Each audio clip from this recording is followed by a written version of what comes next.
नमस्कार. आज नवरात्रीचा दिवस 4था आणि आज मी त्या स्त्रीला वंदन करणार आहे, जी तुमचं सर्व काही शांतपणे, निमूटपणे ऐकून अजिबात नाही घेत. जी तुम्हाला नुसती त्रास देत असते. ती म्हणजे कोण माहितीये? मैत्रीण, सखी. हो, मैत्रीण. एक मैत्रीण असावी हो, जीवाभावाची, जिला आपण सर्व काही शेअर करू. आणि ती मैत्रीण अशी असते ना, फार त्रास देणारी असते. पण एक बोलू, जेव्हा आपल्यावर वाईट वेळ येते ना, ती मैत्रीण पहिला धावून येते.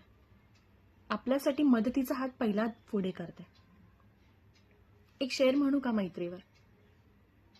निसर्गाला रंग हवा असतो, फुलाला गंध हवा असतो, माणूस एकटाच कसा राहणार?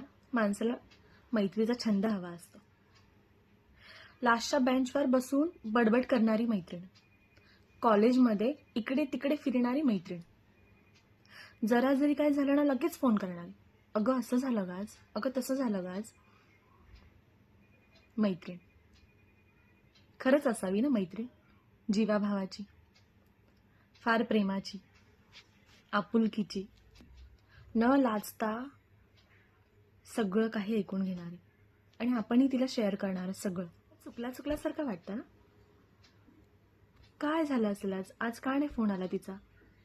दिवसाचे सर्व अपडेट्स घ्यायला खरंच मैत्रीण हवी आणि सांगायलाही मैत्रीण हवी. माझं ना प्रत्येक पुरुषाला ना एकच म्हणणं आहे, तुमचीही मैत्रीण असेल ना? मग ती मैत्रीण कोणत्याही नात्यातली असावी, बायको, आई, मुलगी, बहीण, मैत्रीणच आहे की.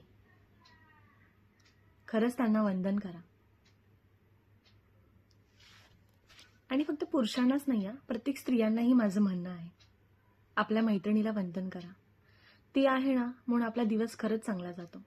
दिवसाचा सगळा थकवा जातो. एक कॉल केला ना, फक्त प्रश्न विचारला ना, कशी आहेस, आणि आपण सांगितलं ना बरी आहे, तिलाही बरं वाटतं आणि आपल्यालाही बरं वाटतं.